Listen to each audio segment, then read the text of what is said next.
Papo reto. Fala aí, Tricolor, beleza? Quintela na área aqui com vocês.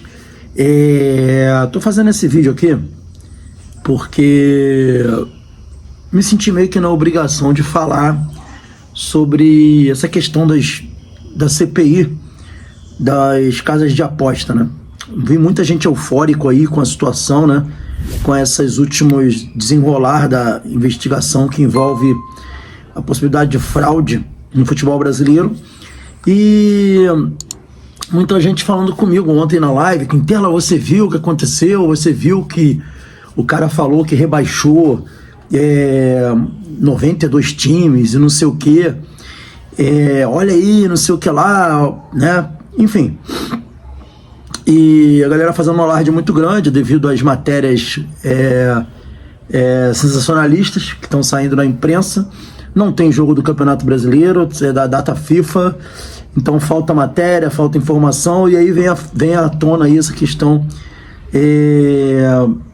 das casas de aposta e tudo mais. Isso não é à toa, tá, galera? Eles botaram pra votação essa semana porque não tem jogo do Campeonato Brasileiro. Isso aí é feito pra isso mesmo, pra chamar atenção.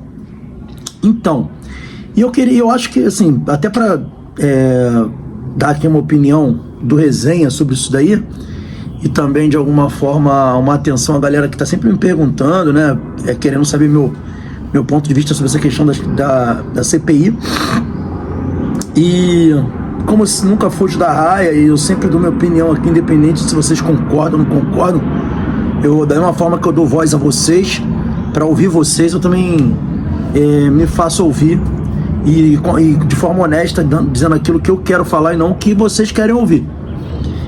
Não sei se vocês estão acompanhando, mas primeiro para interpretar melhor essa informação, a questão sobre a casa de aposta, esses 92 times rebaixados, tudo, não tem a ver com o Campeonato Brasileiro, tá, gente? Não tem a ver com o Campeonato Brasileiro. Inclusive, não tem a ver com o Campeonato Brasileiro nenhuma série, nem A, nem B, nem C, nem D. Isso aí foi uma suposta ocorrência no Campeonato Candango, Campeonato de Brasília, né, Campeonato Estadual lá de Brasília, que teria envolvido, por exemplo, o rebaixamento de times como um time chamado Santa Maria, que foi rebaixado, segundo o réu confesso, por um esquema envolvido com casa de aposta. Ele só acusou e não apresentou nenhuma prova. Ele apenas falou o que é réu confessa. Não está no Brasil, está morando fora do Brasil, justamente porque diz que corre risco, é ameaçado, corre risco de morrer, e por aí vai. Então ele veio a público dizer que ele é réu confesso, mas ele está se referindo a esses 92 rebaixamentos no Campeonato Candango. Então é muito importante deixar isso claro, não é Campeonato Brasileiro, ele não está fazendo acusações sobre o que acontece no Campeonato Brasileiro. Inclusive, quando perguntado sobre o Textor, né, que é quem está movendo essa CPI, vamos dizer assim, o Textor, na verdade, é o grande promotor dessa CPI, né? Não é nenhum deputado, não, é ele que instituiu essa CPI praticamente, né? Você fala, pô, Quintela, mas ele não é deputado, como é que ele pode instituir uma CPI? Fica aí no mundo das ideias para vocês pensarem. Então, assim, ele virou, perguntou se o Textor teria razão, ele falou assim, ó, o Textor tem muito sentido no que ele está falando, né? Ou seja, deixou no ar também. Não afirmou que foge um resultado no Campeonato Brasileiro, já não tinha apresentado prova anteriormente. Enfim, galera, vamos lá. Por que o Textor está tão ávido em comprovar um suposto escândalo envolvendo casa de apostas? A gente teria várias linhas de pensamento para poder tentar entender isso, né? Uma delas é que americano não é bobo. Americano, se tem uma coisa que americano sabe fazer direito, é ganhar dinheiro. Isso aí americano faz como poucos. Inclusive a gente deveria aprender mais com eles como fazer dinheiro, né? E para fazer dinheiro também tem que trabalhar. O brasileiro não gosta muito de trabalhar, né? Mas tem que trabalhar. Então, John Textor, ele é um cara que ele se ligou como é que funciona o mecanismo, né? Como é que funcionam as coisas aqui no futebol brasileiro. Ele entendeu que o futebol brasileiro você não ganha só dentro do campo. Ele entendeu que o Campeonato Brasileiro você ganha sobretudo fora do campo. O bastidor do futebol brasileiro é muito importante. Ele entendeu que o bastidor do futebol brasileiro é muito importante. Ele entendeu que nem sempre a vontade do campo se faz. Muitas vezes a vontade extra-campo se faz, e às vezes até para beneficiar outro time que não aquele que está jogando, né? E quando eu falo isso, não estou falando que tem uma armação para rebaixar, não. Tem uma certa conveniência, e que a gente sabe como é que essas coisas funcionam. Já teve escândalo de arbitragem envolvendo árbitros, inclusive, envolvendo dirigentes. Mas, acima de tudo, independente disso, tem coisas que não tem a ver com escândalos em si, ou armações em si. O que eu quero dizer com isso? O árbitro, num jogo de futebol, tem que tomar decisões. Então, ele sabe muito bem que determinadas decisões, dependendo de quem seja, ela vai ter um peso para a carreira dele muito negativo, muito maior do que se for para um outro clube. O que eu quero dizer com isso? Vamos supor que... Vamos falar aqui da final Botafogo e Flamengo, Campeonato Carioca de 2009, acho que foi 2009, acho que foi 2009, não lembro, 2007. Vocês depois me corrijam aí, procuram aí. Aquela que o árbitro dá um gol, anula um gol do Dodô, Botafogo seria campeão carioca, que aí o Diguinho vai chorar, fica todo mundo chorando, aquela cena patética dos jogadores do Botafogo chorando, que virou o tal do chororô. Naquele episódio ali, o árbitro, não existia VAR, ele tinha uma decisão difícil para tomar, né? E ele tem Botafogo de um lado e Flamengo do outro. Qual foi a dúvida do cara? Era, pô, se eu prejudico o Flamengo, tem uma mídia inteira para me dar porrada, tem um clube que tem um bastidor político fortíssimo para me destruir, e do outro lado o Botafogo, que não vai acontecer nada. O que ele fez? Ele optou na dúvida, é isso que eu quero dizer, por prejudicar o Botafogo. Então, o John Textor entendeu como é que funciona o bastidor do futebol brasileiro. Eu não sei se o John Textor moveu essa CPI baseado apenas numa suspeita de que há corrupção no futebol brasileiro, tá? Embora ele tenha falado sobre isso. Eu acho que isso tem muito mais a ver com manobra de bastidor, muito mais a ver com essa coisa do tipo, vou pressionar aqui para lá na frente eu ganhar alguma coisa, ou na dúvida eles pensarem no Botafogo, do que qualquer outra coisa. Haja vista que depois que o John Textor montou essa CPI, nunca mais o Botafogo foi prejudicado. Muito pelo contrário. A gente pode citar aqui Botafogo e Grêmio, em que o Grêmio foi muito prejudicado no Engenhão no jogo contra o Botafogo por uma atuação bizarra da arbitragem. A gente pode citar aqui o Fluminense e Botafogo, né?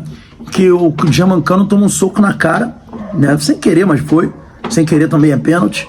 E o VAR nem chama o árbitro do jogo para marcar o pênalti.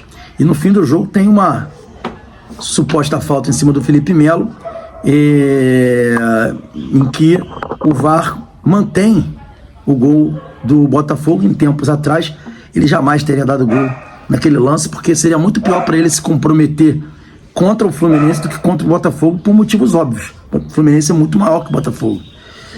Então, o que acontece? O John Textor estabeleceu para o Botafogo um patamar que o Botafogo não tem, né? Não foi por meio de título, não foi por meio de tamanho de torcida, mas foi por meio do poder econômico. Ele usou o poder econômico em favor dele, em favor do clube dele, né? Da empresa dele.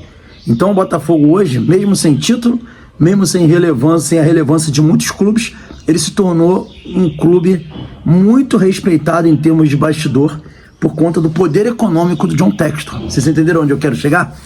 John Textor entendeu que, numa dúvida, o árbitro tem que apitar em favor do Botafogo. Não é questão de corrupção. Ele não entra em campo dizendo, pô, vou beneficiar o Botafogo. Não. Se ele tiver dúvida, é Botafogo. É isso que o John Textor estabeleceu. E eu ouso dizer que o Botafogo hoje, ele leva vantagem em cima de qualquer clube do futebol brasileiro. Qualquer clube. Porque o árbitro e a comissão de arbitragem estão assim, ó, na mão do John Textor, né? O homem que tem o poder de instituir uma CPI, ele faz o que ele bem entende. Entendeu, galera?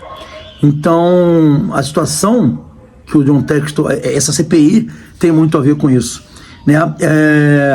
Outra coisa importante, quem são os caras que estão encabeçando essa CPI? Vocês já pararam para perguntar? Um é Jorge Cajuru, dispensa comentários.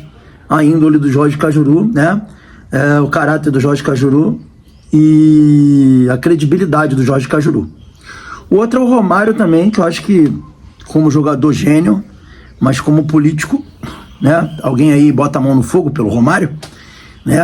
O Romário não tem nada que desabone, até então não há nenhuma condenação contra ele como deputado, embora haja muitas investigações contra ele, mas como eu defendo aqui a presunção de inocência, ele é um inocente.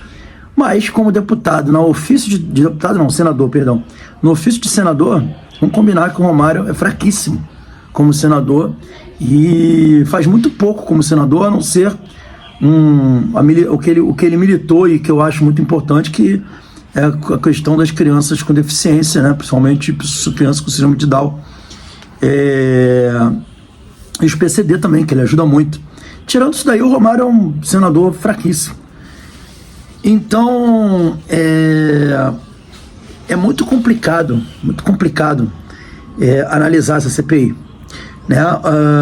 Por tudo isso que eu falei, né? O John Textor não está fazendo CPI para moralizar o futebol brasileiro. O John Textor está promovendo uma CPI porque ele tem interesses econômicos, financeiros, no clube dele não ser prejudicado. Os prejuízos que o Botafogo tomou no ano passado por não conquistar o Campeonato Brasileiro foram imensos.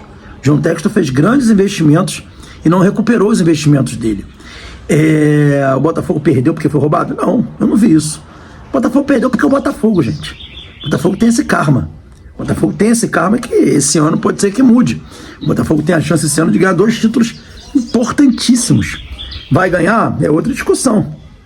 Mas o que o Textor quer garantir é que, na dúvida, seja pro Botafogo. É isso que ele quer garantir. Inclusive, o Mário Bittencourt, obviamente, não dá para comparar, o Mário Bittencourt não tem poder aquisitivo para isso, mas o Mário Bittencourt tinha condições de ser um defensor do bastidor do Fluminense. E ele tem se revelado, com perdão da palavra, um frouxo nesse ponto.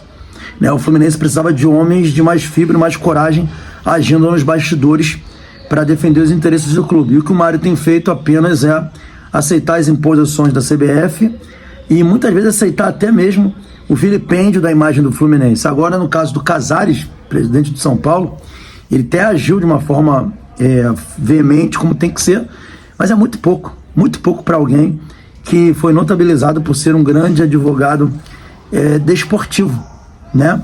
Eu acho que o Mário, ele, nessa parte, ele vai muito mal.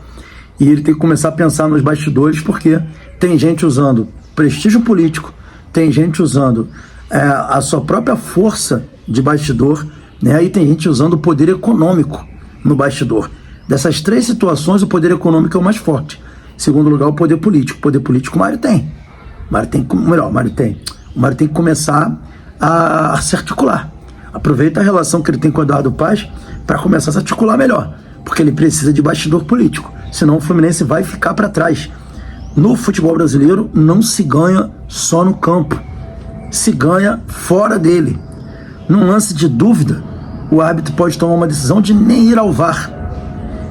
Eu acho que no jogo contra o Atlético Goianiense, ficou evidenciado de uma forma explícita o que é o bastidor do Fluminense.